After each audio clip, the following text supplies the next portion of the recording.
another episode of Dale con Yuli, hosted by me, La Yuli. Our next guest is an OG influencer. You probably saw her on Vine. You probably saw her on Nicky Jam's El Ganador series. And now she's an artist of her own. So let's give it up for Leli Hernandez. Thank you. Thank you for having me.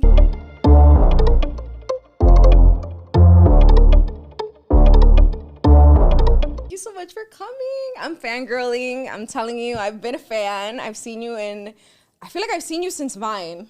Yeah, it's been years. Honestly, that kind of is a compliment for me when girls acknowledge me or like me, because I think when we get like girl followers or girls to like our content or like what we're doing is special.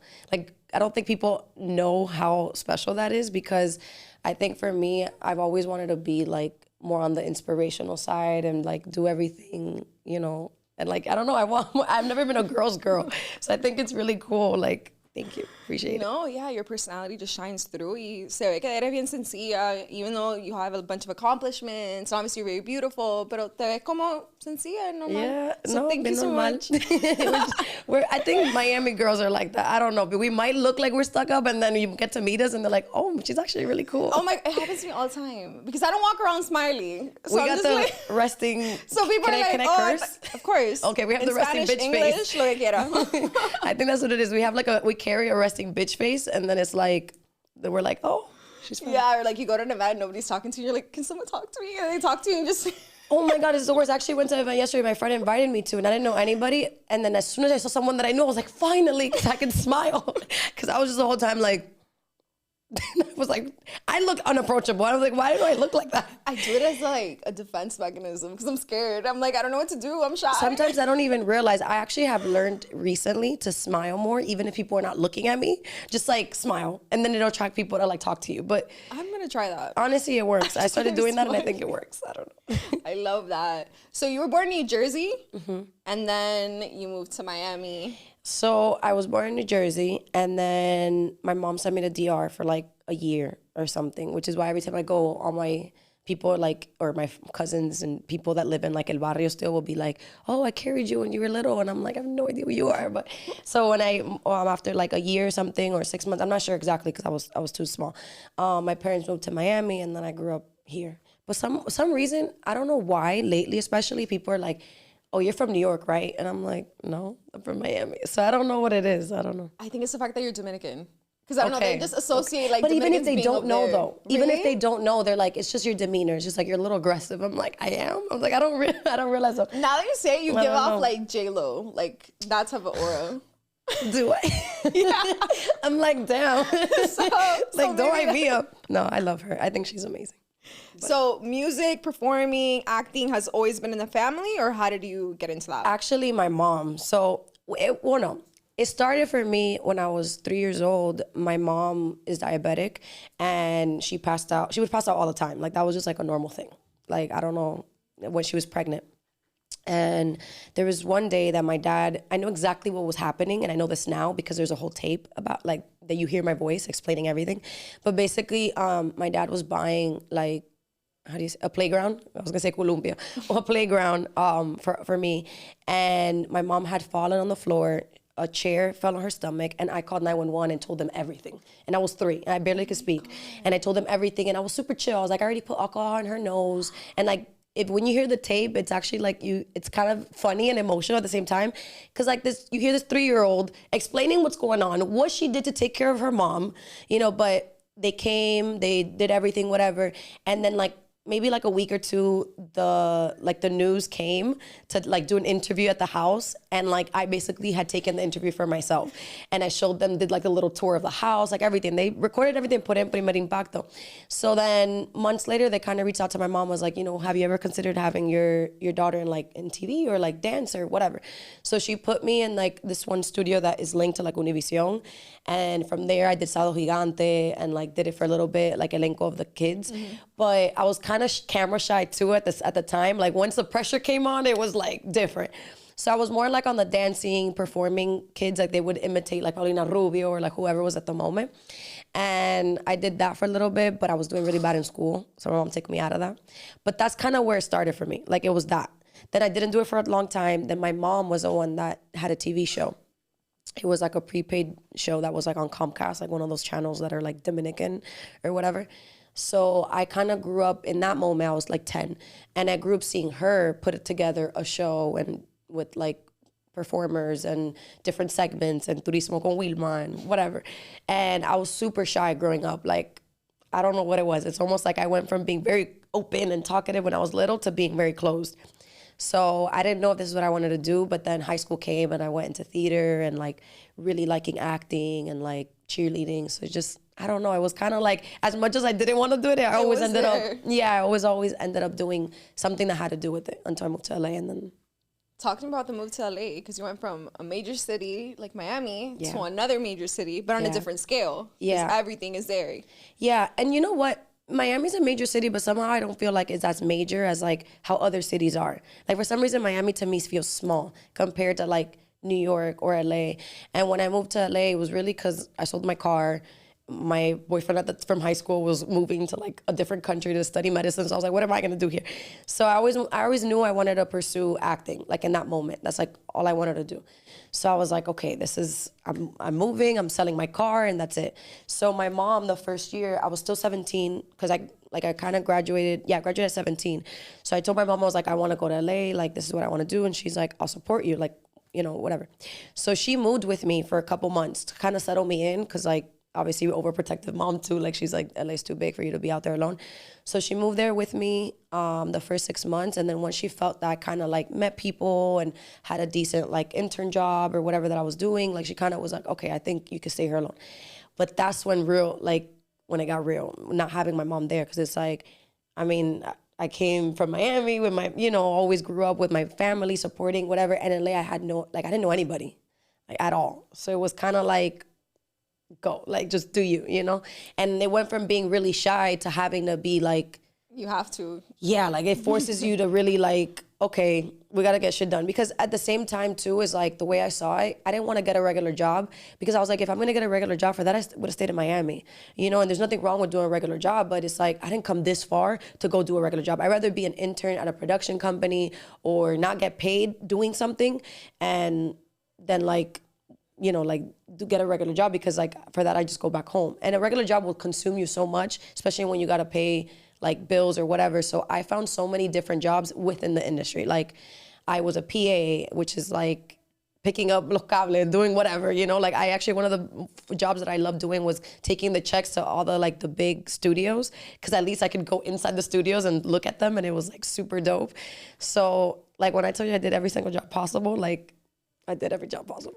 That was in the industry, within the industry, like you're behind a the scenes. Yeah. You were like, I need to get in somehow. So literally, I was like, what was your first job like in the industry? Well, how I even got my first job is crazy, because because obviously we would hear stories about LA being dangerous in certain areas, and in reality, like it looks bad too. Like it's not like here. Like here, like you can be anywhere, and like we have our people everywhere. You know, you have the Dominicans, the Cubans, whatever. So it's never a really bad neighborhood. Like it's just, you know, in LA though, if it's a bad neighborhood, it could be a real bad neighborhood. So first month in or whatever that we moved in, we kind of moved in a good area.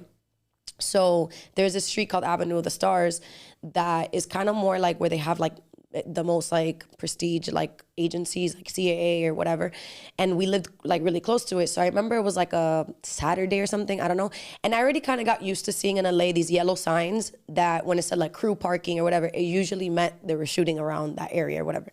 So there was this really early in the morning, they were shooting something around there, like they were like filming something. I don't know exactly what they were filming, but I told my mom the next day, I'm like, I'm gonna show up tomorrow. And she goes, how? Like, no one knows you. Like, why would you show up to set? I was like, I don't know. I'm like, I'm just going to show up. So I woke up at 6 o'clock in the morning on a Sunday. I will never forget, because it's like, what the heck? Like, I don't even know why I did that, but I'm glad I did it. I woke up at 6 a.m. I got dressed. Mind you, I don't know what they're shooting. So what am I getting dressed for? Like, I don't even know what to wear. So I remember I also, when you're younger, I feel like when you're younger, you wear more heels than when you're older. I don't know what it is. So I wore heels. I wore like these jeans and like this top, whatever. I was like I used to wear a whole bunch of makeup to look older. So I had all this makeup on, my hair curled, everything. I show up to the thing, and it's like they're like, what are you doing here? Like, and they're like, why don't, your call time was supposed to be, it was like had gotten there like 8 a.m. Call time was like 6 a.m. apparently. I don't know. He's like, oh, call time was at 6 a.m. Like what role are you playing? And I'm like, I'm part of the extras. And they're like, how come you're like late? Like they've already started shooting. I was like, oh no, my license plate was from Miami. So I was like, no, it's that I got lost. I didn't know where it was. I keep going around. The streets were closed. Like I kind of figured it out how, I don't know. They let me in. Once I'm in, I go to the set and the director's looking at me because everybody, then I'm on the set, I see everybody and people had like blood on them and like whatever. It looked like the end of the world type of scene. So I was like, oh, I really don't look like I belong here. Like, fuck. So then they're like, oh, we got to send her to wardrobe. I go to wardrobe. The lady's like checking through the list of people because they have like a list of people. And then I tell her my name and I know my name's not on there. And then she's like, you're not on there. And I was like, you speak Spanish, right? And I already was there maybe in LA like 3 months. So it was long enough to know that LA was very American. And it was very like, especially in that moment, it was very Mexican or American. Like, I don't know. So I could tell she spoke Spanish. I started talking to her in Spanish. I don't know how, but I distracted her so much in talking and made a whole conversation. She ended up taking me to wardrobe and like, they put me in clothes, they put me everything and put me on set. Then I kept seeing, then there's this thing called stunts, right? Stunt doubles or whatever. And they're doing like backflips and this, they jump from a thing. So I was like, cool, I wanna be seen. So I go and I literally copy the same shit that the guy was doing. I jumped over the bridge and I was like, oh, they're gonna see me on camera. I'm not just gonna be an extra. So then we're at lunch and this guy, I don't know if it was a director. In that moment, I don't know, obviously. I just know that he had the headset thing, whatever. So I was like, he's part of production. Official. So he comes up to me and he's like, oh, what agency you're with? And I'm like, I'm actually not in an agency. Like, I just got called, last minute through a friend or whatever to come. And somehow ended up getting paid like $800 for the day. And then from there left with options, because I talked to so many people that I had a list of agencies that I can like sign up for extras, obviously in that moment, because it wasn't like I was talking to the actors. It wasn't like it was automatically I'm in. No, but at least I got my foot into like the basic stuff, which was being an extra, and extras get paid like, I don't know, like $80-something a day, at least in that moment, like $80 a day, whatever. And I was like, this is perfect. Like, this is a good way to make money until, I don't know, I get myself in the door. Yeah.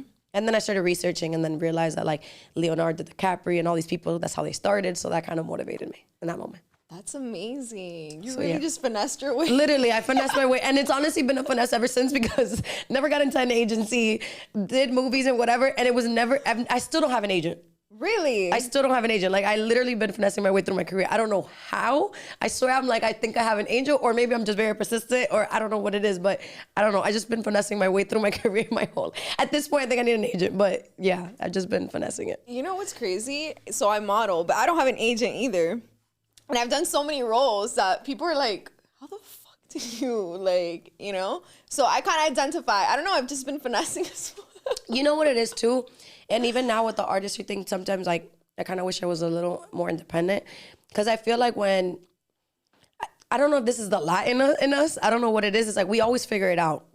Like it's especially, I think Miami too has always been a hustle. Like everything is a hustle. Like, I don't know, like it's like we don't really like working hard, but we work, if that makes sense. I don't know if that makes sense. We work smart. We work like, yeah, we don't work harder, we work smarter. Like, I don't know what it is. Like, because to me, it's not like I also wanted to work a lot either. Like when even being an extra, like started becoming a little like a job, it felt like, okay, I'm not doing this shit anymore. Like, I don't know. It was just more of like, but I also went goal-minded. Like I knew what I wanted to do. I didn't kind of go there to see what happens. Like, because I knew it wasn't going to happen unless I make it happen. So, and it's still kind of like that for me even now. So. And from that, what was your next job from there? So from there, I did that for a little bit. Like I did the extra, actually I did that for a long time, but after a while I didn't do it for much because I just didn't feel like, I mean, that wasn't the goal to be an extra, It was kind of more of like, almost like a job to get myself aware of what's going on. Cause I also like, imagine I was 17, 18. I didn't know anything about the industry. So it was more like, almost like an experience in person, like on hand, like, I'm sorry, not in hand. Like on the job, instead of going to school for it, whatever, I kind of was like, okay, I'm going to learn in the process. But then I met this producer and he has like a production company that he used to do well, I don't know if he's still doing it, but he used to do doc series. So it was like documentary style. And he offered me like an internship, and then I ended up being his assistant. And from there, I learned everything that had to do with like developing a show, pitching a show. But in the meantime, in that moment too, I kind of like, I already had been in LA for about a year, and I knew at that point that I wanted to go back to school, but just not for anything. Because that was a whole debate with my family too. My dad kind of cut me off from everything. Really? Yeah, so like it kind of got tough because the first few months I kind of was chilling. You know, my mom was there. Then after she left, I was still being sad. My parents was paying for my rent, my car. I had a credit card. I could do anything. But the whole deal was if you still go to school. But when I stopped going to school and my dad found out a couple months later, you know, he's kind of like, well, I'm not supporting your lifestyle. Like, you got to do something. And in that moment, he didn't obviously understand or see the vision. So I didn't take it personal. I was like, all right, cool, I respect it. So I literally came back home. I gave him the credit card without having to, I literally didn't say anything. I remember I had came back home for like a weekend or something, and I left the card right before I left back to LA on top of the drawer, and I was like, whatever. And he had called me. He's like he kind of got concerned, and I was like, I'm not being like a rebel. I don't need it. Like, it's fine. Like, I'm gonna figure it out. And I struggled. Like, I remember, oh my God, it was horrible. I remember I was going to McDonald's one day to buy like a dollar menu, and I literally had exactly $1 and I was missing 8 cents, and I didn't buy it because I didn't have the 8 cents. Like, I will never forget the day because I literally cried in my car for like an hour, and I was so prideful to not call my parents because I know it would have been fixed and resolved in that moment. But at the same time, it was almost like teaching myself, like, I got this, like, it's gonna be fine, like, you know. And ever since then, honestly, it was the best thing that happened to me because that's when I worked my butt off. And like working at this job where like I was an assistant, whatever, but LA was expensive. Like, everything is expensive. And it was like, I was young, paying rent. I couldn't keep up paying my car. Like, my mom had lent me her car, so the car was expensive. So it was like, everything was expensive. So I was paying for all this stuff. And eventually I meet Tonio Skits, who, he's Dominican, I'm Dominican, whatever. So the moment we met, we started telling everybody we're cousins because it was like, I don't want people to think that we're dating, so let's just tell everybody that we're cousins. So everyone we would show up is like, oh, mi prima, whatever. And he knew that I was struggling with my job. I wasn't happy anymore. Like, yeah, like it was a good opportunity to learn, but I was just having issues with the people at the job. And like, I just kind of wanted to, and plus I didn't go to be like in production. Like, I wanted to be an actress. And it was really weird too, because even when I would introduce myself, I wouldn't say I was an actress. I said, or that I wanted to be an actress. I'd said, I want to be a producer. And everybody would be like, why? Like, you don't want to be on camera? But I think it was cliche in the moment to say that because everybody would go to LA to do that. And like, then it would be questions like, oh, well, what show have you been in? Or what movie have you been in? I was like, none. So it's like, it was this weird place where like, I just didn't know what I was doing. So when I met Tonio, by then I had already done auditions. I already had looked for agencies where people would be like, we already have someone like you. And for them in that moment, someone like you was a Latina. Like, it didn't matter. What country. It didn't matter what country, didn't matter what accent, didn't matter how you looked. We already have a Latina. Like, that's it. We don't need you. So, and it was limited because it was like a very specific, like they can have in that, at least in that moment, because now they're trying to be more diverse. But in that moment, I felt like, and I'm talking about 10 years ago, 11 years ago. In that moment, it just felt like there was no room for me. So Tonio was doing all these skits, but in that moment, they were a little more on the raunchy side, always a girl with a big ass and whatever. And I was kind of like, damn, Tonio, like, your content's cool and all, but I want to be a legit actress, and I'm scared of doing these videos and not be taken serious if tomorrow I want to do something legit. So he's like, well, look, I also want to show that I can act. So like, why don't we do more skits that like are a storyline, you know, that are funny, you know, because obviously people like to go online and laugh, but that you could tell that you act and whatever. And I was like, all right, cool. So what came natural to me, to be honest with you, was being like the crazy girl that like fights about this, whatever. And it literally came natural. So I was like, well, fuck it, let's do it. Like, let's do that, whatever. So then first video went viral, then the second video went viral, then like Kim Batch started hitting me up, then Lele was like, who's the other Leli? Because here's Lele, whatever. So then she wanted to do a show in that moment, but I had been in school in that moment for entertainment business. Because already going through the job in the production company, I was like, well, now I want to learn the business because now I know what I want to do. So I was kind of like stuck on between school and trying to do the skits, but quickly, honestly, it was like growing. And I kind of took advantage that in the moment that I was doing the skits, I was also working in a production company, because then I was able to kind of like mix both. Like be able to elevate the skits. Exactly. Because then, and not only elevate them, but also I would meet people. So it kind of like, I feel like in a way I wanted to separate myself from just almost like she's doing the skits as a hobby, but she's still auditioning and she's still this. And like, I was very open in that time too about like what I was struggling. Like, oh, I went to an audition and this happened and blah, blah. And I think in that moment, I feel like people were like, it's almost like I was bringing on people in the journey of like what was going on, which I'm not gonna lie, I kind of miss doing that because it's like, I think people like being able to see your hustle and your grind, you know, like people respect that more than just like everything else. So that's kind of like how I got into that. I kept trying to make my connects. Then I tried to meet Jesse Terrero, which is now my manager, but in that time he was a Dominican director in LA that I was like, I need to meet. And Tonio was the one that's like, you need to meet him, blah, blah, blah. So I remember like I almost hunted this guy down. Like I remember I told him the story. I was like, I knew like I had followed his girl or his wife in that moment and all this stuff, whatever. And I remember Romeo was coming to LA and I was like, I know he's gonna be there. Like it wasn't even for Romeo. I was going to meet this guy. Like I was so determined. And eventually I finally met him in person at an event. And then I auditioned for so many things for this guy. Like I auditioned for like 10 different roles for one pilot he was doing. I didn't get any of the roles. Then I auditioned for something else. And it was like every time I had an audition and he says the story himself like all the time. I would audition and it was like, it wasn't within an hour or a day that I would send my audition. And that's when the Nicky Jam thing happened along, which wasn't even through him, it was through my mom. So it's just been like a lot. Wow. Yeah. I'm like stunned. I'm just like, tell me everything. Yeah, I'm like, if you don't stop me, I will tell you my whole life story. No, that's why we're here. So before we get into the Nicky Jam series, you basically came up with all the skits when social media was just starting. So do you see, like, what are the differences that you see now with like back then? I feel like people don't really realize because obviously you only saw the skit, but you didn't see like what was behind and what like we did to make it happen. Like we put on a whole production. Like we all owned lights and cameras and tripods and like we literally would put a whole production because I think also too, and not in that time, but just the people we were creating with, I think we all as a collective, and that's why you see everyone doing what they're doing, I think we all had bigger goals than just being social media famous because in reality, in that moment, I don't think it's how it's seen now. Like in that moment, at least for me, I didn't even know how much money I could make or that it could be a legit job, or it wasn't anything because to me, it was only to get noticed. It was not to pay my bills. It was not to get a brand deal. It was not to be a multimillionaire by 20 years old. Like it was nothing like that because in reality, that didn't even exist. Like that knowledge of making so much money on social media wasn't even like a thing.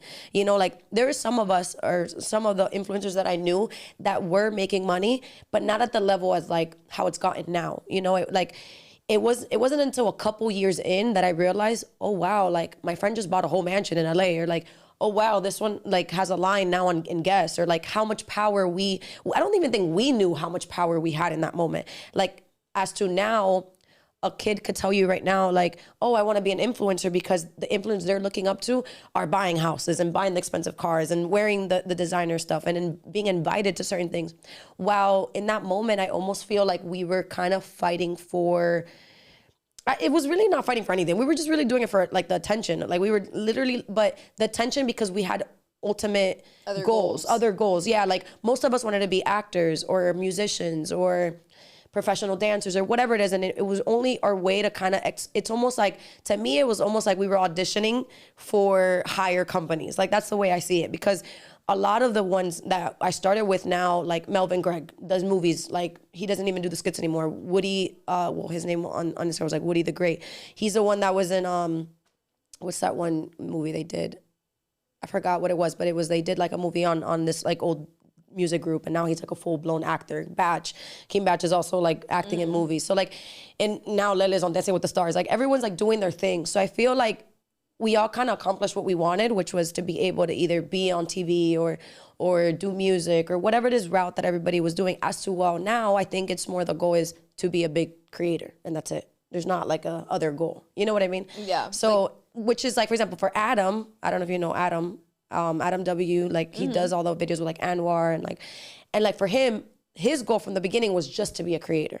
Like he wanted to act too, but he didn't care much of it because he knew that he was going to make a lot of money as a creator more than even being an actor. So he like doesn't like that's his goal. And that's why I think that's where you can see where the longevity of like the ones that have been able to maintain the following and the engagement, because in reality, that's probably just the goal that they had, to be a top creator. As to for me, I don't think that's what I mean, it never was. It was cool that it happened and it benefited me so much. But in reality, I don't think that was never the goal. I don't think for any of us, you know, like it's just a way to get your foot in the door. Yeah. Get recognition, get a platform. Especially because go and deviate to especially because the group that I was part of were mostly either Latins or Black. So like in Hollywood, it's very like favorites and they're very selective of who they, you know. So in a way, like us giving ourselves a platform to expose our talent was kind of like, well, if you're gonna pick out of this one and this one, I have the talent and the following, you know, as to someone that's probably just the talent. So then that's a way to like almost like stick out a little bit within the people that were auditioning, you know. But in reality, I think that was most of our goal, like for all of us, for sure, because we would all talk about it. Like we would literally, it was funny because we would all support each other too. Like I kind of missed that because we were like a little community. Like we all would support each other. If someone had a brand deal and be like, oh, Julie, I have this thing with slushies or whatever, I want you to be in this. Like I wouldn't be like how much you're gonna pay me? It's your brand deal. No, it was like I knew that like if I was helping out with your brand deal, you would help me out with my brand deal eventually. So it was always like we would all help each other. And still, like I think it's just more after the pandemic, everyone's kind of moved around and you know and doing their own thing. And like now you can almost live on your content can live on your own. You don't need to collaborate with so many people. Like you can do your own thing. But I think that's where it's different than now, if you ask me. Like. And how did the Nicky Jam series come about? So my mom hit me up because someone that she knew from her past, obviously from her connections, asked her if she wanted to act in the Nicky Jam series because my mom actually had been in Gata Salvaje like a long time ago. The video? The novela. No, the novela. Sorry. The novela. She was in the novela, so she had acted at some point in her life, but that's never what she liked. So when they asked her, she's like, I don't act, but my daughter does. And like the person that like hit her up hadn't seen me since I was like 6 years old. So to her, she's not even thinking of like, what do I look like? How big have I gotten? Yeah, to her, I'm a little kid, you know? So when she saw me, she's like, oh, okay, yeah, like have her come in. So funny enough, I go to an audition in LA to play Nicky Jam's young mom, right? Like the younger version of his mom. So I go to LA, cool, do the audition. Then I get called and they're like, oh, can you go to audition in Miami? But I'm thinking it's like, I don't know, in a week. It's literally the next day. So I was like, all right, whatever. I'm like, it's just a flight. I don't have to worry about where I'm gonna stay. I can stay at home, like whatever. So I get on a flight that same night and I travel and I go to my audition the next day. So I go, whatever. Like a month later, and it was around the time like I was auditioning a lot on like whatever. Anybody will call me, oh, there's an audition. I was like, cool, I'm there. Like I didn't have an agent, but because I would voice what I wanted to do so much that like everybody had me on their mind of like, and because the skits too, that's like also like really important too, to always keep active because you never know, like you get people like still thinking about you, like, exactly, you know. So a month later, Jesse, who I had already obviously met and had auditioned for many times, calls me and he's like, oh, we're considering you for the sister role, whatever. And I'm here thinking that it's like for the pilot that he was doing in English, because that's another thing too. Jesse mostly speaks like, he's Dominican, but to me at least he would always talk to me in English, so I didn't even put two and two together, like nothing. So I was like, okay, cool, whatever. He's like, yeah, it's a big opportunity, it's gonna be for Netflix. And I'm like, wait, what? I was like, I thought it's a pilot, and a pilot, you know, you sell it, like it's not picked up yet. So I was like, what do you mean like it's gonna be on Netflix? And he goes, the Nicky Jam show, whatever. And I was like, what? I was like, wait, that's your show? And he's like, yeah. And I'm like, wait, so am I being considered for this role, whatever? And I remember I was like temblando, like I was so nervous. I was like, oh my God, like this is gonna be huge. Because in that moment, I literally, the only thing I had going on was the skits. Like that's the only thing. And I was like, oh my God, like you're lying. Like, okay. So then nothing. Then a couple weeks later, like it's official, it's happening. I was freaking out because like then my friend Romeo, little Romeo, whatever, Romeo Miller, calls me on my birthday and he's like, oh, I have a gift for you. So then he comes to my house, he gives me this little paper, whatever, and he's like, I booked you in a movie. And I'm like, what do you and Romeo was friends of mine for a really long time, for years, like whatever. And I'm like, what do you mean you booked me for a movie? What are you talking about? He goes, well, my dad's producing this movie that was like a big hit in the 90s, whatever, and I want you to play my partner, as a detective. And I'm like, I was like, what? I was like, why is this? And it was within like a month. Wow. Then like then he recommended me to Marcus Houston, which is the guy that played Roger in Sister Sister. And he's producing movies. So he's like, I have this movie that's for BET. I want you to play the receptionist, whatever. And literally within like 2 months, it's like I had 3 different roles, 2 that were more independent and small roles, but like, and then the other one that was the Nicky Jam, which is this Netflix thing.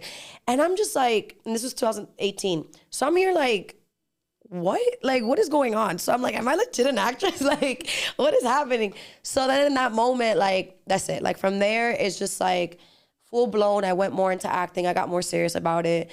I kind of like, I didn't really stop doing the skits. I was still doing it, but that's when I felt like I was like, I need to focus. Like, this is like, I have to aprovechar this moment. Like, this is my moment. You gotta ride the wave. Yes, like I have to, because like, this is like how I'm gonna be able to prove myself. Like whatever I do here is what's gonna determine what I do next.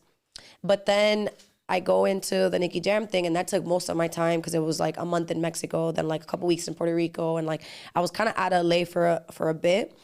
But in the Nicky Jam show around that time, like I guess it was weird. It was like a weird time for me because it's like great things were happening like in the whole like career. But then I was dating at the same time, and I became very emotional, and like dating was horrible. Like dating was really bad. So it was like I was dating the wrong people. And like when that started mixing, it started messing with my head, because it's like, damn, like I'm doing so great over here, but it's so shitty over here. And it's Girl, like, I feel you. It's hard. So I'm like, why is this happening? Like it was bad. So I got really emotional. And at that time I started doing this thing called Monologue Mondays, where I would write these poems, but they were more on the emotional side. And it's like, I started showing a different side of me, but then people were liking it. But I was talking so fast in these damn things that people were like, do you rap? So this guy that actually is friends with Romeo was like, you have this raspy voice. It's really cool. Did you ever start like try thinking about doing music? And I was like, honestly, I've wanted to do music my entire life. Like I love performing. I love dancing. I used to be in cheerleading, and like I love doing this stuff. But I've always been very insecure and scared because like, I don't know, like that's just like, I think that's more vulnerable than anything else. Like the acting, like you're portraying a role, give me a script and cool, whatever. And I've always been very confident on acting. Like someone could tell me I'm trash, I'd be like, fuck you. Like I know I'm good. But in music, it was a little more of like, I don't know, like sensitive. Like I was a little more insecure with that. I was like, that's something that I was like, I don't know if I was ready to explore. Like I always wanted to do it, but very scared to do. And I was like, all right, I'll come in the studio. I remember he needed to leave the studio so I can record something. I was like, just tell me how to record myself because I don't want you in here. Like I was so nervous. And then I started writing, and like I really started liking it. And after that, I was like, damn, I really want to do this. Like I was like, it's gonna be scary, but I don't care. Like I want to do this. So then when I went into the Nicky Jam show, I was already kind of starting like getting comfortable with myself and my voice. And Dalkiel, which is the guy that played Nicky Jam, we got really close because a lot of the times like we had to spend a lot of time together. So he's like, you need to get in the studio, you need to do this, like you have so much potential, you have the personality, you have this, you have that. So I was like, he like hyped me up. Cheska was another one, you know Cheska, right? Cheska was another one. Cheska literally picked me up one day from my house and got, we're going to the studio. And I'm like, really? Like, I don't know. Like, so it was a lot of people that honestly, like I really like appreciate, because they really were like, no, come to the studio. Like you have it. Like you dance, you perform. Like I could see it. And it's funny because they're like, you're like a little mini J-Lo. You do it all, whatever. So that's funny you said that earlier. So I was like, ay Dio. I was like, people are gonna think I'm trying to be like her, but I really don't. But like, they're like, you can do it. Like it's just fine, whatever. And that kind of really like pushed me. I was like, all right, you know what? Like I'm not gonna doubt it. Like fine. And it was really because of the Nicky Jam show that I was like, okay, I'm gonna take it serious. Because most of the people on set, like most of the actors on the show are artists. Like Raja Pabon, Dalkiel, who else? Joan Zeta was on the show, Mickey Woods, like everybody, like literally everybody on the show was like did music. So it was kind of like, and then Gio, which is the producer of a lot of songs of Nicky Jam, met me, and he was the one that gave me the opportunity, like the first opportunity to do a Spanish record. Because the guy that first got me in the studio was English. He did more things for like Jeremiah and like Chris Brown and like more like R&B. So as much as I can do, I was so limited because he didn't know Spanish. So like as much talent as I can have or whatever, I'm learning. So I need someone that can guide me. And in that moment, I don't have anybody. So then Gio was the one that kind of gave me the first opportunity, and that's the first song that came out. He's the one that produced it. So. And acting, I'm going back to the series real quick. You're acting in Spanish. Was that like hard for you? Was it harder? Like, because obviously you speak Spanish, but do you feel like it was harder than in English, or? No, I don't think it was harder. Like, because I think I've always had a good balance of being enough Spanish and enough English. Because like my parents don't know English, but they only talk to me in Spanish. And I'm really close to my mom and we talk a lot. So like I know how to like talk and express myself in Spanish very well. And sometimes I even think more, like even right now I was about to say desenvolver. But so and I've gotten it better over time too. But in reality, like it was more the accent. Because I got on set and as soon as like, you know, I had prepared. I was like, this is my moment. Like, I'm going to kill it, right? So I come on set, and the guy's like, you need to have a Puerto Rican accent. And I sound super Dominican in Spanish, because that's all I know. Like, it's not like I didn't learn Spanish in school. Like, I learned it at home. Lo aprendes con tu familia. Exactly. So, and I sound very Dominican. So I'm like everyone thinks I grew up in Dominican, but I didn't, you know? So I'm like, dang, okay. So I sat an hour with one of the writers in the trailer, and we're there, and he's like, you gotta say it like this, and you gotta say like with the accent like this, and I'm like, and I didn't know that many Puerto Ricans at that time. Like now, I know a lot of Puerto Ricans. I talked a lot, and like, como que it might, and it's more popular too. So like, y se te pega más fácil. Yeah, but in that moment, no. Like I was like, damn, and I was like, I don't want to do it wrong because I'm gonna sound like I'm trying too hard, and like, you know how other people when they know you're imitating their accent, they kind of feel a little offended. Yeah. So I was like, I don't want to sound like I'm not. It's so funny to this day. People think I'm Puerto Rican, because I actually played it right. And I was like, damn, okay. Like, so, and I like the accent. It's very close to ours, like to Dominicans. So it's not that far off. Dominicans are more blunt and kind of throw words. So I'm Cuban. So I feel like Cubans, we sound very angry at all times. I think the whole Caribbean sounds angry. The whole Caribbean. We all got problems, generational traumas. Because you guys sound very fast. Like to me, you guys are very fast, very like, and then Puerto Ricans are more, and some of them speak fast, but they're more like mellow. But I feel like los tres nos entendemos bien. Yes. Know? So if you hang out with either, like, y se va pegar. Like eventually the accents, because I'm not gonna lie, when I hang out with my Cuban friends, oh my God, it'll like quick, like se pega, like I don't know. But so it wasn't that challenging, honestly. That accent was the only time, and I'm not gonna lie, like I told the director, I was like, well, I read that she's half Dominican. I was gonna say that because she goes there, but she's like, but the sister grew up in Puerto Rico more than anywhere else. Like it was Nicky Jam that grew up in like Boston and then sometimes in like Colombia or whatever. But the sister was mostly in Puerto Rico, so she has to sound more Puerto Rican. And I was like, all right, pero si sale una palabra dominicana, like whatever, like what, you know, like I forgot there was a scene. It was my favorite scene, of course, because I fucking love to eat. But it was a scene where like they brought like arroz, habichuela, like the whole thing. And I was like, yeah. And I don't know what I said in the scene that I was like, yo, that sounds so Dominican. But I was like, whatever. It's like, it's fine. Like, but it was fun. It was so dope. Like that's probably the best experience I've ever had so far in my life, like career-wise. I feel like it's amazing, especially being that it's all Latinos and for such a music legend like Nicky Jam. It was really dope. Cool. No. And you know what's cool too? That back in like 2013, it was around the time that he kind of was like, he was more funny on Instagram. Like I remember he used to do all these comedy videos, but not necessarily like skits. It was just him like talking to the camera. And I told my mom one day, I was like, oh my God, I want to meet him. Like I think he's so cool. Like I would love to work with him one day. Mind you, in that time that I said that, I never thought I was either going to be his sister in a role or that I would be acting with him. Because if anything, he's, you know, he was more of a singer. Well, he's a singer. Mm-hmm. So like I never thought that would actually happen. So that's why now I'm like, I want $1 million, I want $1 million. So like maybe se me da. Because like, I don't know, like it's like a power of what we say sometimes actually like ends up happening eventually, so. Was he very hands-on with the project? So he was there when you were acting like his sister? Yeah, so the first day I met him, it was weird because I was like, this is a role that is like, it's not a role that I can just do whatever because it's someone that exists. Exactly. So I kind of like, when I met him, I was like, you know, I was reading the script and it's very easy because like I can only compare this to like my relationship with my brother, but is there anything that I need to know, like something that she does or like a certain mannerism, like I want to be able to do this role right? And he goes, just be you, like it's cool, like whatever. He's like, I watched your videos, you're super funny and whatever. And I'm like, okay, what a full circle moment. So it was really cool. No, my full circle moment was actually recently, but we'll get to that. Yeah. Okay, so now I'm gonna go back to when you're like your first song. Mm-hmm. That Gio helped you produce. Yeah. Okay. So the Piensas was my first song. I wrote most of it. Obviously, we had a writer there that helped me kind of like put it together. But I just came to the studio with an idea. I was like, I want to say this. Like, you know, can we do this? Whatever. And at that time, I was a really big Ozuna fan. In reality, the person that like kind of not made me get into music, but really gave me an idea of what kind of music I wanted to make was Ozuna. Because to me in that time, I was very LA, I can say, because all I would listen to was hip hop. You go to the club and that's all there was. So I was very like negrera, I don't know, in that moment. Like that's all I would listen to. But Ozuna was really like sonando in that time. Like he was really popping in that moment. So I would listen to a lot of his music and I was like, damn, I want to make something like this. So when I told you, I was like, this is the kind of reggaeton. It was more like dance hall. It's like, I want to be able to something that I can dance, I can vibe to, whatever. And we did piensas. And then piensas, we got picked up and put in the show called Bravas that Jesse produced as well. But I also got a small role in that series. And that was how we were able to release my first song. And that's when like I was like, okay, it's official. I'm an artist now.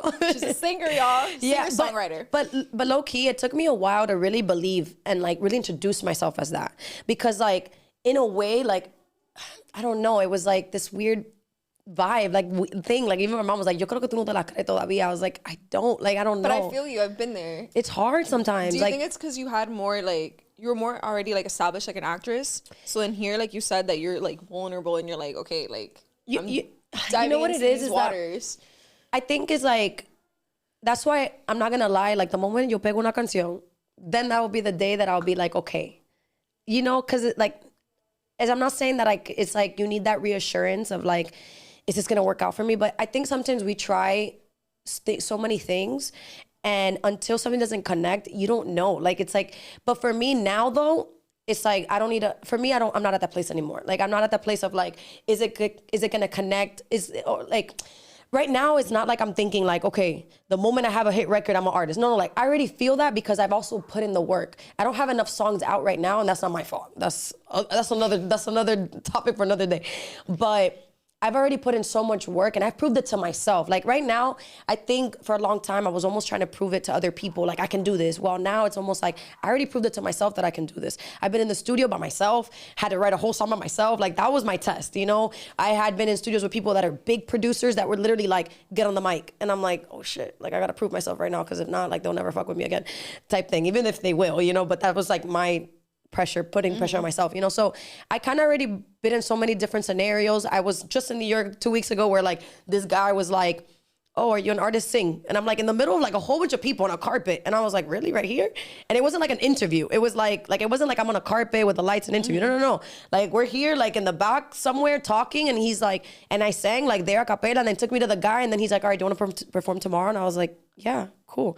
But like, so I've literally. That was a fashion week. Yeah, that was a fashion. So when I tell you I've been put to the test in so many different ways that I'm kind of like, all right, there's nothing really that I can't do. Like, I'm like, it's fine. Like, it just means that I have to enjoy the process and that when it's going to connect, it's going to connect. And we can't like force that. It's just going to happen when it's supposed to happen. But who I need to convince first was me, you know, because I wasn't believing it. I was like, I don't know if I could do this. So how can I have people believe that I can do it if I don't believe that I can do it, you know? So once I think I've gotten to that place now not only do I understand what I want to do, but also like how I want to put it out, you know, and like, it's a process. But I'm enjoying that process now and understanding it better because before it was like this little like insecureness like of like, oh, should I be doing this? Should I not? Like, what are people gonna say? But it's like, fuck it. It's like, if I don't do it right now, like at least I can say that I tried doing this. If it doesn't work out, then I'll do something else. Like one thing that I saw Russ said is like, you can't know if a song, if your music works or not with only having 10 records out, not even 76 something records.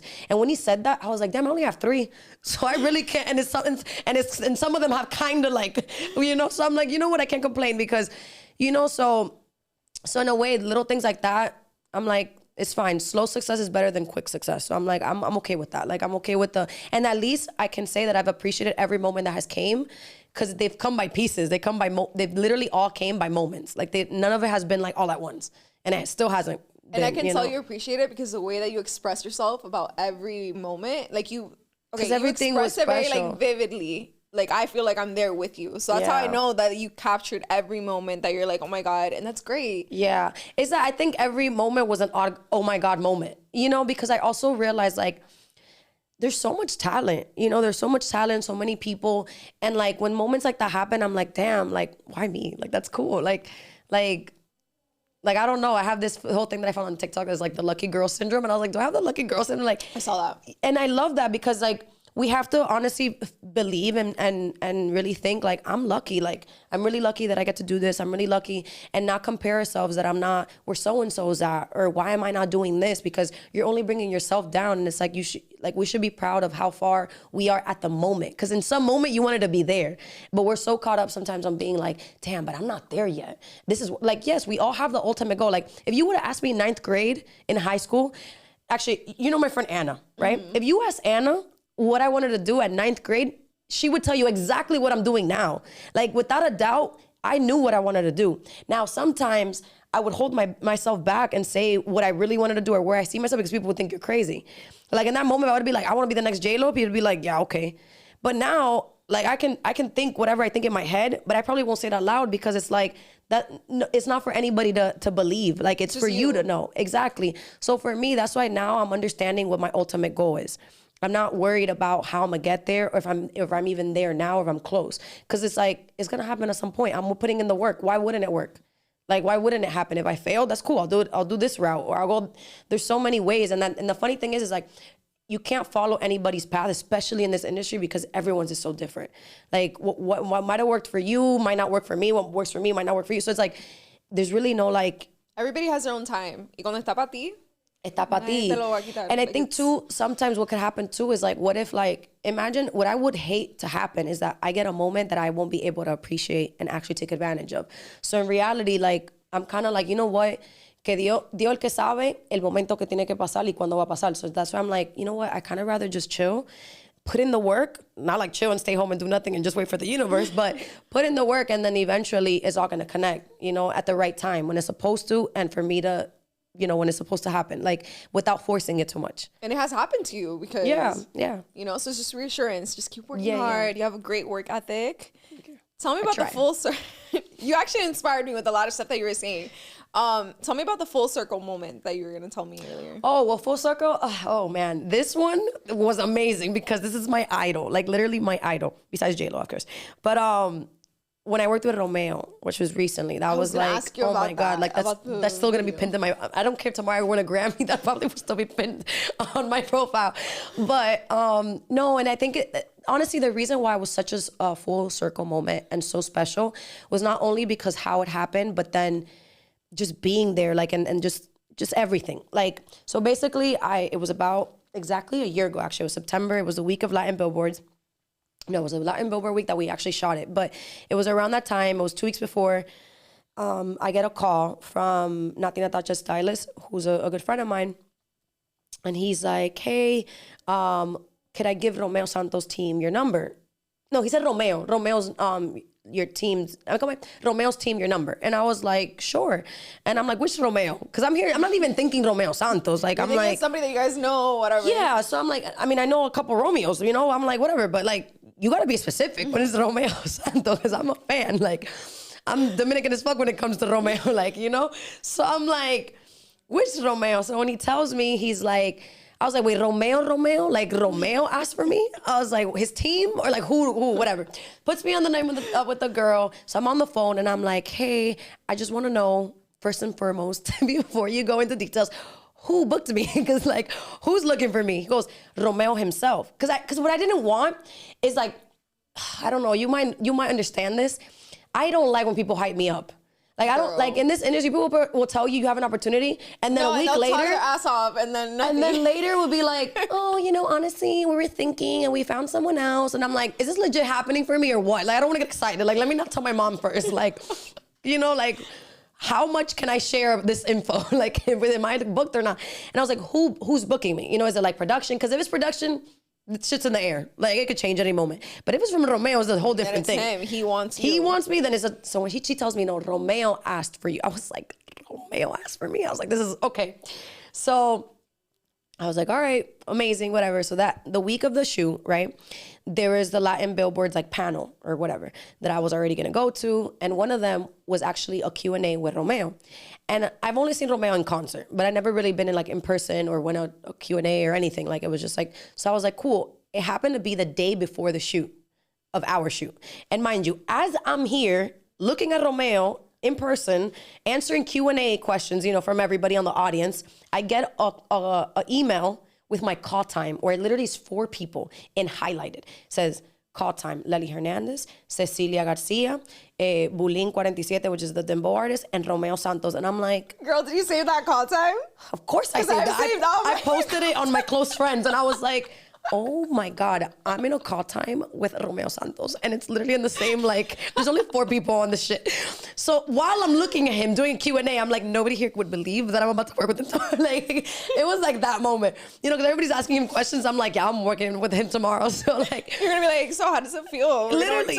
I was like, oh my God, nobody here. Like, how do I, like, can I raise my hand and ask a question? Like, like, I don't know what to do. I was freaking out. So somebody asked a question and they're like, what advice would you give to up and coming bachateros, like bachata artists, right? Obviously I took this advice for myself, you know, because I'm an upcoming artist. So he says, never stop pushing your work. It doesn't matter if you get 0 comments or hate or whatever it is, just keep pushing because you never know who's watching. So I slept on that, obviously, and I'm here thinking, well, tomorrow I'm gonna see you, so whatever. So I'm here like going to sleep mad early. Like, I remember this is the only moment in a long time that reminded me when I was a kid and I was going on a field trip the next day, and I couldn't wait till the next day would happen because it's like you can't even sleep. Like, was it an early call time? It was pretty early. It was like 6 a.m., but I was up at like 5. I was up at 5. I remember I picked up my makeup artist and we went to have breakfast and she's like, it's 5 a.m. Like, I was so excited. Like happy as hell. Like, it was weird how happy I was. And I get on set, whatever, and nothing mattered. Literally, it was like the best day of my life. So I'm there on set, whatever. I was the only one that actually had a trailer. I was like, okay, manager, because like my manager really like looked out for me, whatever. So I had a trailer with the bed and everything, and I was like, cool, I'm chilling. Like, I am Romeo. Like who am I? So whatever. So I'm like having fun, whatever. Then I go on set finally because they had like shot a scene without me or whatever. So I finally go on set, and the first scene they shot is like where he's performing to the audience. So he's still like in Romeo, like costume instead of like the cost, because he was portraying like this comedian, this big comedian from the DR. 90s, yeah, from DR. So before he went into that costume, he was still Romeo, like from the 80s or whatever. So he's there and he's about to come onto the stage, and the producer goes up to him. And he's like, "Oh, did you meet all the cast members, whatever, of like the thing?" And he goes, "Yeah, but I haven't met Leli, whatever." And I'm like right here, like literally, he's on the stage, like he's right there on the stage, and I'm here, and I'm like I'm right here. So I'm like there, and I'm like super shy and like whatever. And he comes up to me, and I'm like, "Hi, I'm Leli." He's like, "Muchacho, yo te estoy conociendo desde 2016, cuando tú hacías video con Tonio, the Nicky Jam thing, this and that." And he literally mentions everything. When I tell you, my heart dropped and my eyes got so teary-eyed. Like, I'm getting teary-eyed as I think about it right now, because you don't understand. Like, that moment was like, imagine me hearing him yesterday, literally the day before that shoot, talking about you never know who's watching. And then he legit tells me everything I've done. He's been watching and he listened. No, and then even more, throughout the whole day, we were talking the entire time. He asked me where I grew up, all of this stuff, super respectful. Like, it wasn't like on some flirting shit, like, no, because then people were gonna be like, oh, he was probably like, no, it was not even like that at all. Like, super dope. Then he even asked me like, oh, what do you prefer? Like, do you like acting or performing? Because tú te comes la tarima. And I'm like, and in that time I had that viral video that went from Sim Week, whatever. So I'm like, in my head, I'm like, oh my God, this guy like really looks at my shit. Like, you really know like what I'm up to. Like, that's crazy. And he doesn't follow anybody, so obviously how do I know that you're looking at anything, you know? So I'm like, that's wild. I'm like, that's crazy that like Romeo knows what I'm up to, what I'm working on. And honestly, I'm not gonna lie, that's like all the reassurance I needed for the entire year. I mean, like, one of the best artists ever just told you, que te comes la tarima. Yeah, like, so then like, to me, you know what that proved to me is that when your moment comes, it's gonna come. And you just gotta trust the process, because I was like, you know what? Right now, what I need is just to continue to work. The music's gonna connect, the movie's gonna connect, whatever's gonna connect. It's all gonna connect when it needs to connect, but I just need to continue to work and stay relevant. Cause like, in reality, like, you really do not know who's watching. And now with the algorithm being all over the place, like, it doesn't even matter. Like, who cares if you get 2 likes or if it goes viral or not or whatever it is. Like, honestly, like, he literally gave me all the reassurance I needed. Like now after that, I was like, damn, like I never walk the same. And even like, honestly, sometimes when I don't feel myself or whatever, I think about what Romeo, like, what Romeo said. I was like, Romeo knows who I am. Romeo would want you to be more consistent online. Yeah, Romeo would want me to be more consistent. So I'm gonna be more consistent, So like, Romeo's watching. That to me, to be honest with you, as long as it took for it to finally be like a moment, that was my moment. Like that was definitely the full circle moment. Oh like God, I literally got chills. That's like crazy. that was my moment. I was like, really damn. don't know who's watching. You don't. And it wasn't even like a moment of like I made it. It was more of a moment like, damn, I've been putting in work, like for someone to notice, for someone at his caliber to notice. Like that was dope. Cause I was like, you never know. You just gotta keep, like to me, I was like, that's all the reassurance I need. I'm gonna keep going, but at least I know Romeo's watching. Like, how did your family react when they saw the video? When they found out? No, everybody was super excited. There's actually something that is coming soon that's what my dad really was like, damn, like that's big. Like it's not a big deal so much for our generation, I don't think, unless they appreciate culture. But for my family, it's huge. Like obviously I can talk about it right now, but there's a lot of moments that my parents have had and they're like, extremely proud, almost to the point that sometimes I kind of feel like, don't talk about me when I'm around. Like, because it feels weird. Like, I don't know. But they're very, very proud. Like, I know. I honestly, a lot of the times I'm like, damn, because I feel like I'm almost trying to accomplish not only my dreams, but my mom's too. Because my mom started doing this a long time and I know how much she wanted it and how much she wants it for myself too. So like, I feel like I'm working for both of us. Like, I want her to like, I know that she sees her in me because I've picked up a lot of the traits that I didn't even know I had. Like, I was not very talkative. I was very shy. It was really hard for me to open up to people and talk. And now I'm like, kind of like, whatever. This is just how I am. I mean, here we've talked. No, you can't tell me. I will literally talk for days. I'll let you do your thing. Wow, that's amazing. Is she your manager as well as Jessie or just mom? She tries. She tries. No, of course, she tries. Mom's always. She tries, but I always told her, I was like, I don't want to mix work and business because at the end of the day, like, it feels so different when like a manager tells me to do something versus my mom. I was like, you are going to make me feel like you're demanding me to do something. And I don't like feeling like I'm being told what to do. Like, so I'm like, I'd rather not. I was like, and plus at the end of the day, like as my mom or as anybody, like you might have the best interest in me and might think that that's the correct way. But like, I also want to be able to have a say in what I want to do and like, just trust my intuition. And like, if I fail, whatever. But I also don't want to be like, oh, I told you so, whatever. Like, I don't know. I just don't want to mix like that. Yeah. You're just going to be with you all the time anyway. Yeah. So. Like just exactly. I was like, I also don't want to level our love and our stuff just because of what you're doing for me. Like either, like just be my mom. Like just cook for me sometimes. And that's it. Like, she does help out though. She can't help herself. Like she obviously is somehow, she's somewhat in the industry still. So she helps out whatever she can and vice versa. I help her out, of course. Like like that's my mom and I'm her daughter. So we're always going to be looking out for each other. But just to a certain extent, we respect each other's space and like not enough that I will step on her toes or she would step on mine. Like just from a distance, I feel like you should play J-Lo in a biopic. I don't know why I'm just randomly saying that. Like, I just feel like you should. I mean, look, if you're manifesting it and it happens. I'm manifesting this. On a bright side, if this happens, then this is going to go viral. And listen, like sometime in the future. I've manifested people getting pregnant. Damn, well, don't manifest that for me because I definitely don't want to be pregnant. You're going to be J-Lo in a biopic. Okay, I'll take it. But she was Selena, so. Exactly. I just don't want her to die, though. I like her. No, she's not to die. She's amazing. And she's going to be directing it, actually. And you're going to be... I don't see that happening, though. I don't know. I don't know about her directing it. I don't know. No, Leli. Honestly, I'm going to ask you something, and I never ask anybody anything like this, but I just feel very comfortable with you. I don't ask anything about relationships or dating or whatever, but I see that you're a very strong woman. You have a lot going for you. How is it dating as a strong woman? By the end of you don't have to tell me like who or whatever, but like how is it dating as like a woman that is so career driven, that has so many accomplishments? Is it hard to like find somebody at your level or that will support you? Because a lot of people be like, yeah, I support you. Like my girl does this, but then in reality they're like, Okay. How do I answer this? And I've never asked anybody relationship stuff. I'm always really? like, it's only me? Only you.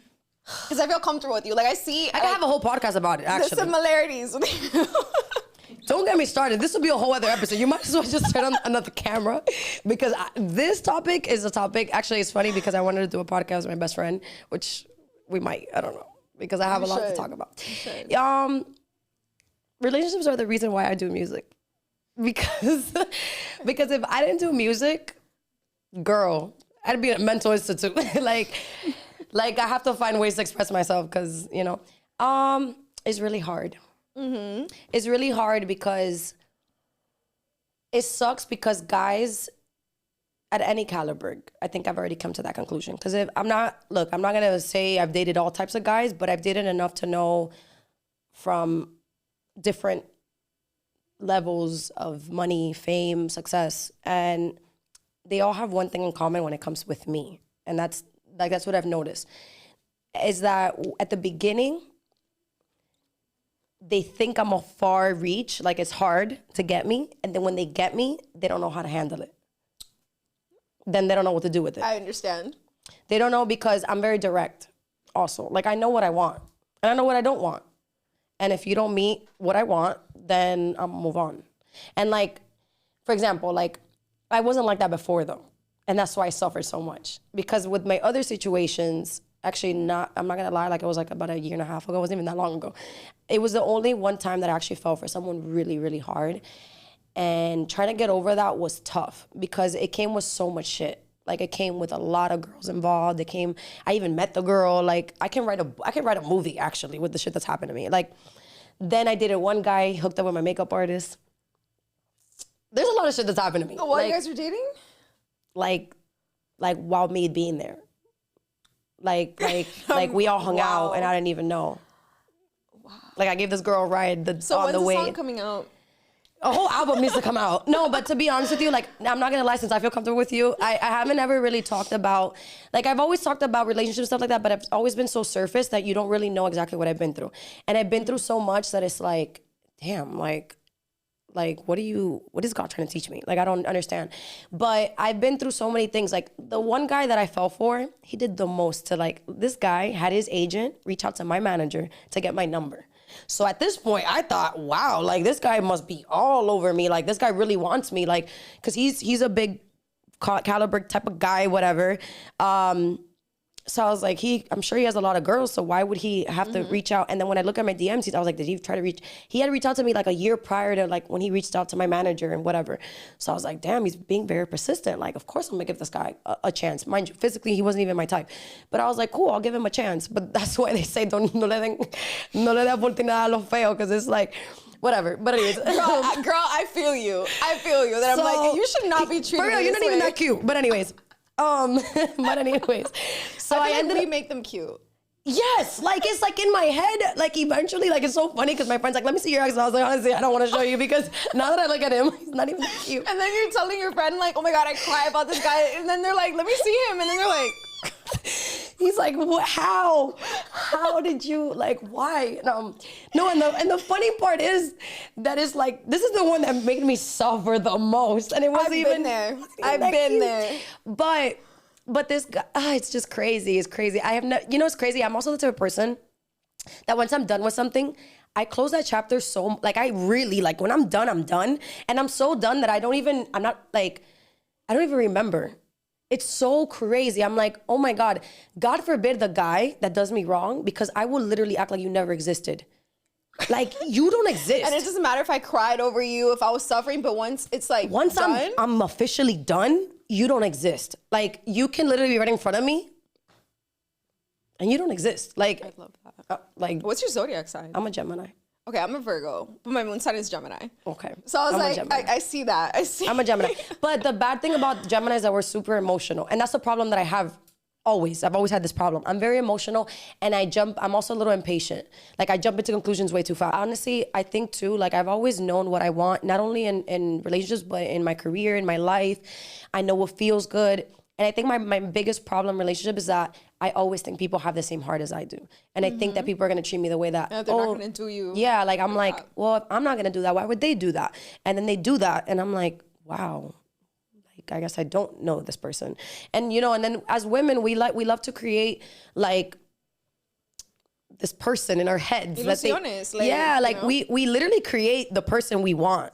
Like we see this person, we're like, wow, like we see this tree and we're like, wow, it's green and it's whatever, but it's actually gonna come with flowers and it's gonna smell good and like, that's why I'm gonna keep it. But it's like, no. And you know what's crazy to me? That this is the part that kills me, is that men really think that it's like I like, you're not even my standard.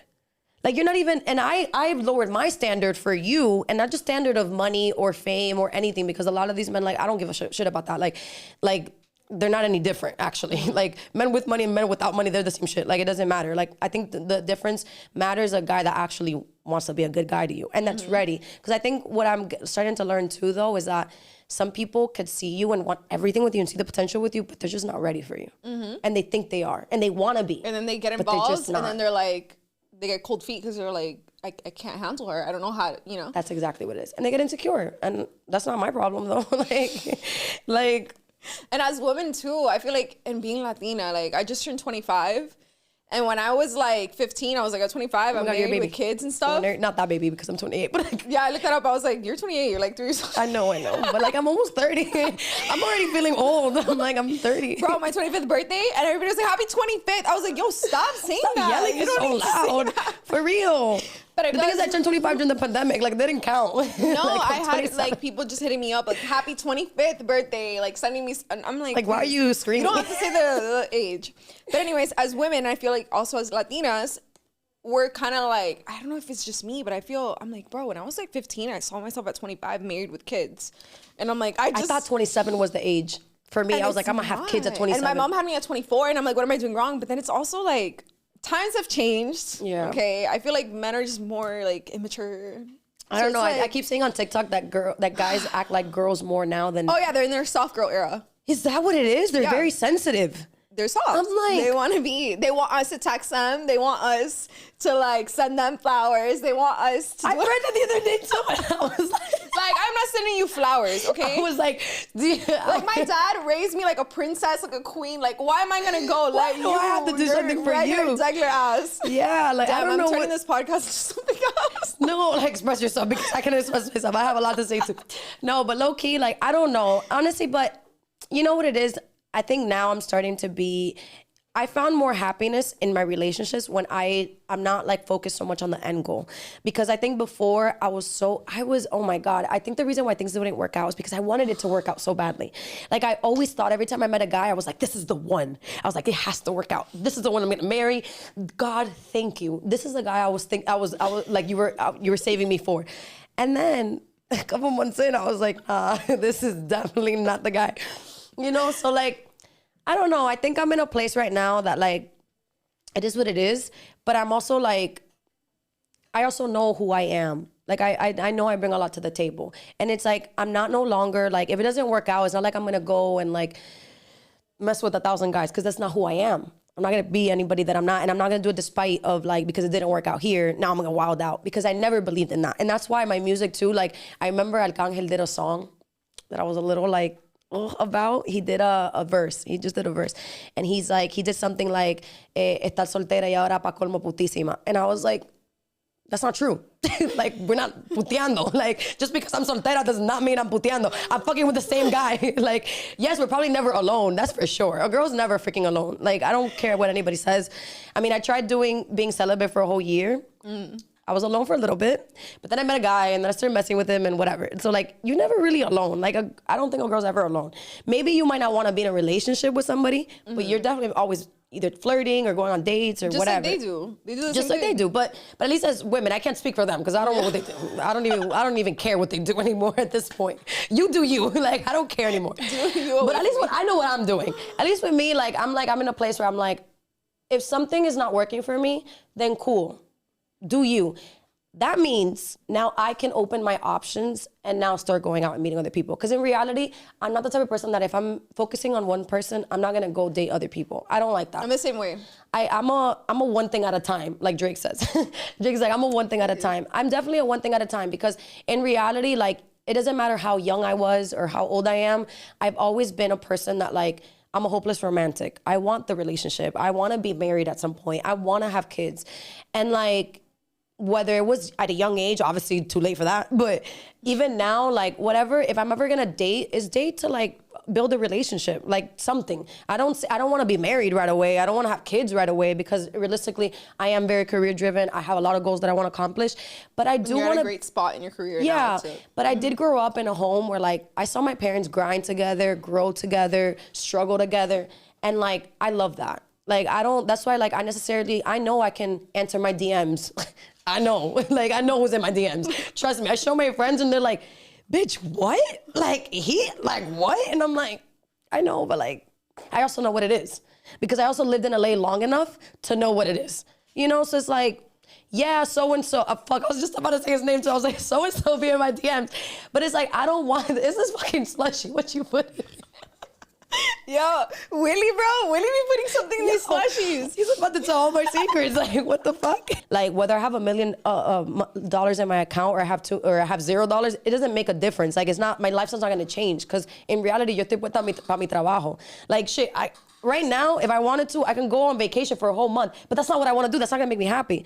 Because I wanna do my career. So in reality, being rich right now is like not gonna make a difference to my life. Now, having a hit record is definitely gonna change my life. So it's like, in reality, like I don't need the rich boyfriend. I don't need the famous guy unless he's gonna make me famous, which I understand and like help me.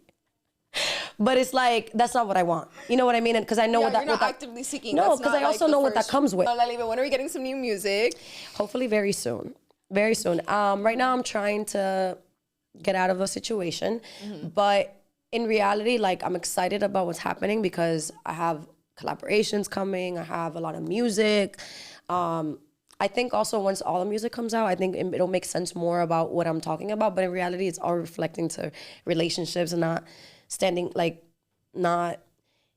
I think that's why I had to go through everything I had to go through so I can live in what I'm talking about. Because to be honest with you, if all that music would have came out last year, I would have been lying to myself.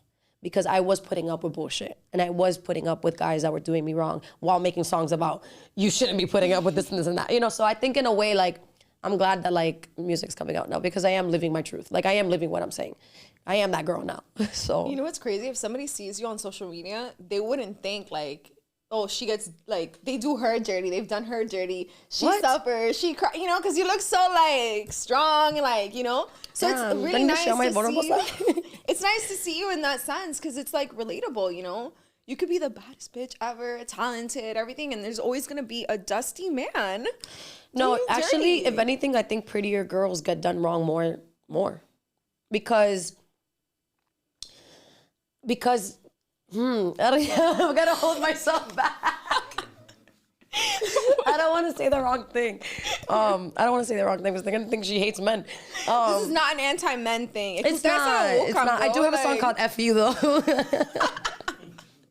Okay, Leli, thank you so much. You've made me literally laugh, spill ice all over my chair. Love that.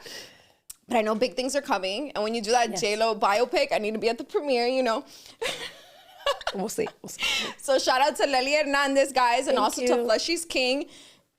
Y'all got us messed up. Like, I don't know what you put in these things, but